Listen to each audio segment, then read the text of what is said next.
What's going on, everybody? It's your friend Will, and this is the Memory Lapse. We're here with a little bit of a deck tech video. Hopefully you've been enjoying the blue-black mid-range deck that I've been playing a lot in series this week. Just posted up a full run, no spoilers as to the result, in a competitive constructed that I played earlier today. I figured I would devote a video to talking about the deck, kind of what I think about the deck, and give you all, if you're interested in crafting this or if you already have the cards, like you're a rich boy, then some ideas of things that you can do to change it, or just some thoughts on how to play it. So first and foremost, this deck is, I think, pretty much unplayable in quick constructed or ranked ladder. I don't think it would be wise to take this into best of one. I think best of one is much more aggressive. Like, if you've seen in my videos, I don't play against nearly that much red or black-red as I hear people talking about in what I assume is people who are playing pretty much only quick constructed. And I understand that if you don't have a built-up collection, it's hard enough getting a 60-card deck, let alone 75 with sideboard.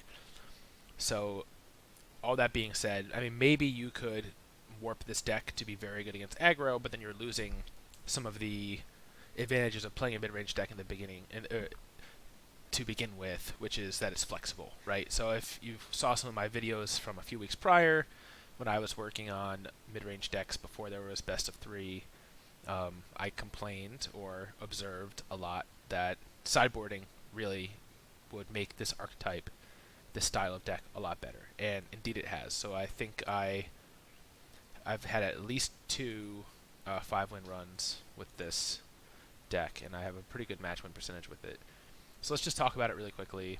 Fatal Push, of course, like the premier removal spell in the format, so good they play it in Modern. They might even play it in Legacy, I'm not sure. It's just very, very powerful, instant, and removes a lot of the problematic creatures that you're going to see from other decks, and very cheap. So just a key card, and really makes this archetype work much better. So let's move on to the 2-drops. This is where the deck gets really cool, and I think a lot of the power comes from. So we're playing 4 Siphoner, even though it's a 2-1. It's a very good draw engine. It does a very good Dark Confidant or Phyrexian Arena impression. Do not forget that it has Menace. This is something that I forgot about a lot when I was first playing with the deck. I would play this on turn 2, the opponent would play some 2-drop, and I would think, great, I can't attack, right? No, you can. You can attack into a single creature, keep the energy flowing, keep the draws coming. And it's especially good in multiples, and it's especially good in combination with Aether Hub. So it's very cool to go Fetid Pools turn 1 into Aether Hub, Glint Sleeve Siphoner turn 2, on your upkeep of turn 3 draw an extra card. Just really powerful, gets in for damage. The downside, of course, is that it's a 2-1, and so in the Chain Whirler-ish meta, this is a card that can be pretty risky to play, just gets gobbled up, and so it does get sideboarded out in those matchups. Freebooter, a card that I think you can't main deck in best of one, but though I really don't side it out that much, so maybe you could if you wanted to try to modify this list. I very rarely side it out. It is just a great all-around card.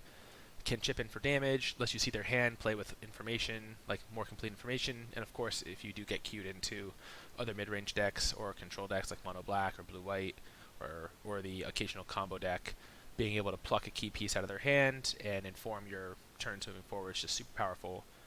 Gifted Aetherborn, powerful 2-drop, lets you block, lets you get in for damage and gain life against the more aggressive decks in the format. It's very cool that this has Death Touch and can block bigger creatures, though not like Steel Leaf Champion, but it can block meaningful stuff. It does not trade with Chain Whirler because of the first strike. But sometimes, I've found that even against red decks, you want to be attacking with this thing instead of holding back to block, since they have like Kenras and on-crop crashers that are going to keep you from blocking anyway, so you might as well chip in and get that lifelink. Helps you kind of stabilize or get that extra turn or two you might need to stabilize. 1 Bloodfast main, we split this with 1 on the sideboard. And, I should also say, check the link below, and if you've seen my other videos I've linked, but this is not my deck. I wish I could take credit for it, but someone made top 16 with this in a recent GP. I thought it looks pretty sweet because it plays cards I want to play, like Champion of Wits and Scarab God and Liliana and it just happens to, I think, be positioned fairly well in the competitive metagame right now. But anyways, moving on. So Bloodfast, one in the main, one in the side. You don't really have time for this against aggressive decks, but against other grindy mid-range decks and control decks, this card is very good, and you don't really hurt yourself too much having one. And if you have watched any, I think it was Pro Tour coverage from the last Pro Tour Dominaria, someone almost made top 8 with a similar blue-black list, and they used their main deck, Argyle's Blood Feast, to great advantage once they flipped it to actually beat a red deck off of the life gain on the flip side. But I have never flipped this card. I've pretty much only used it to draw cards.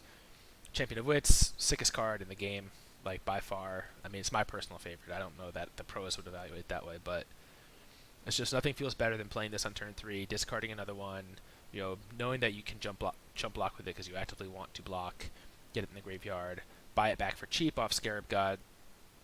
Just a very sick card, and we're playing 26 lands, so it helps you smooth out your draws if you have a land-heavy draw.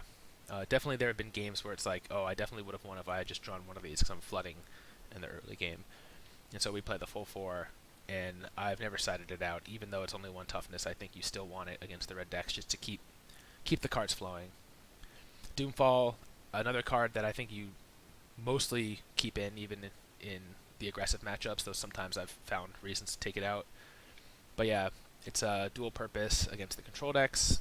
Lets you pluck a card from their hand, or lets you, if they resolve like a big threat like a Lyra, lets you remove it very cheaply. But not good against decks that go wide in general. So just a flex card, and if you wanted to, you could probably move 2 of these to the sideboard and replace it with like, to cast down main deck, or this is a flex card that you could probably move around or take out of the deck completely, but it seems to serve its purpose fairly well, and I haven't had too many complaints about it. Chupacabra, more removal, and you can recur it with Liliana and Scarab God, so very good at playing the value game against other creature decks. Vraska's Contempt.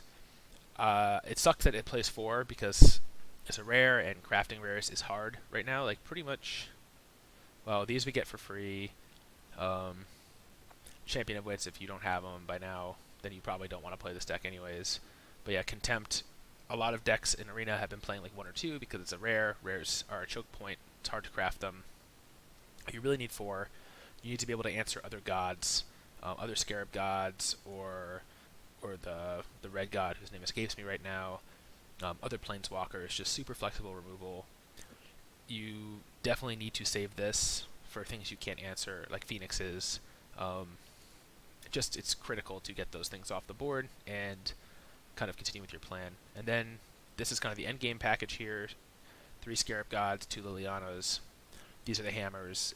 Scarab God more so than Liliana. Liliana lets you play for like a multiple turn.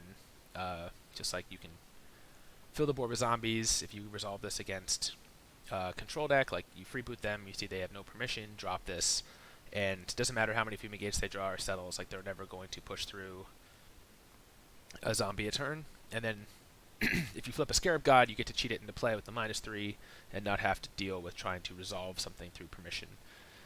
And, just always keep in mind that this can hit both players' graveyards. So if you get something juicy into the graveyard, with Never or Chupacabra, then feel free to take it back.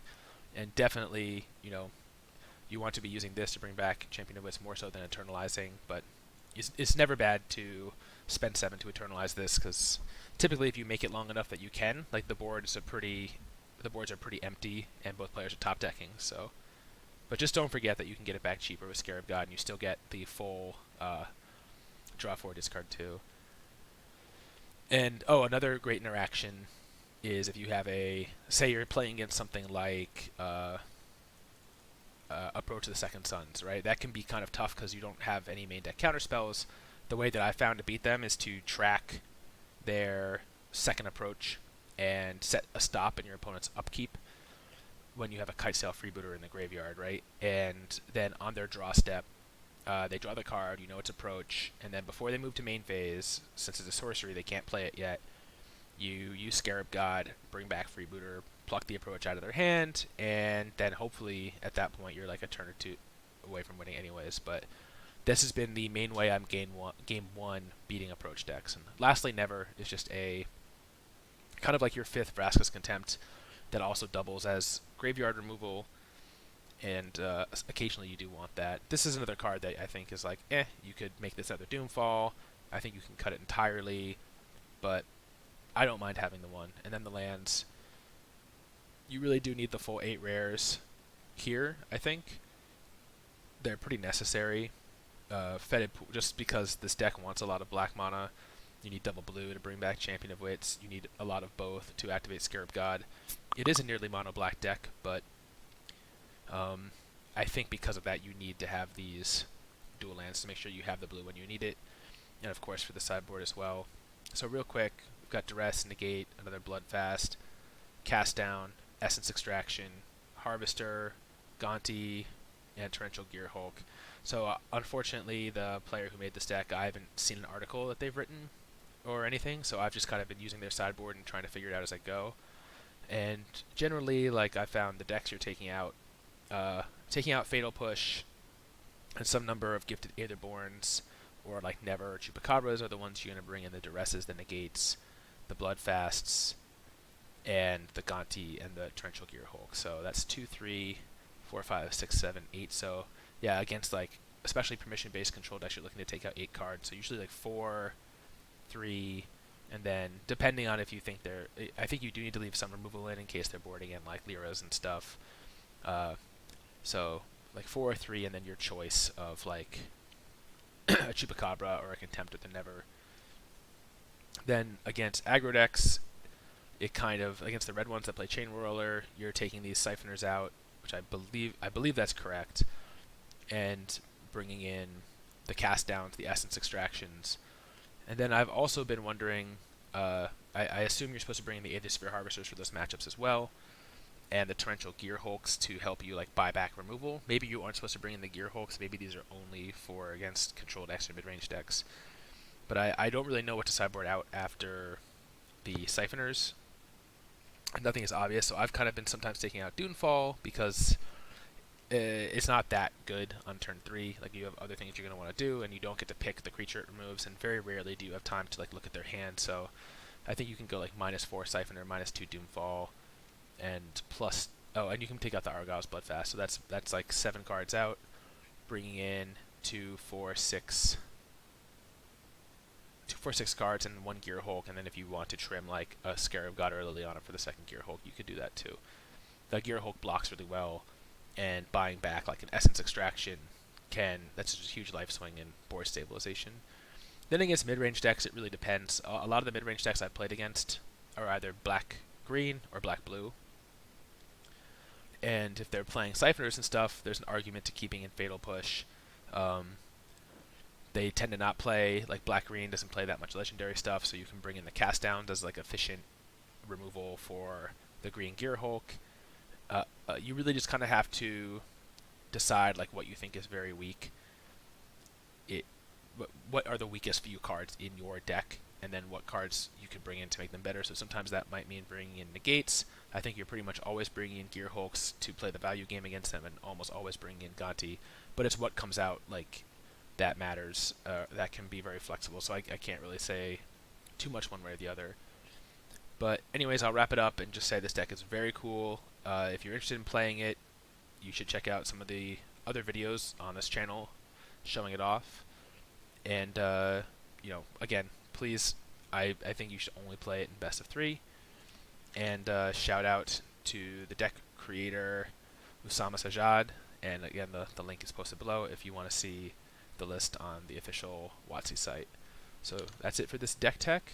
I hope you enjoyed that. And yeah, we're going to be doing some more of these. I have some other cool decks that I want to share. So stay tuned. Later.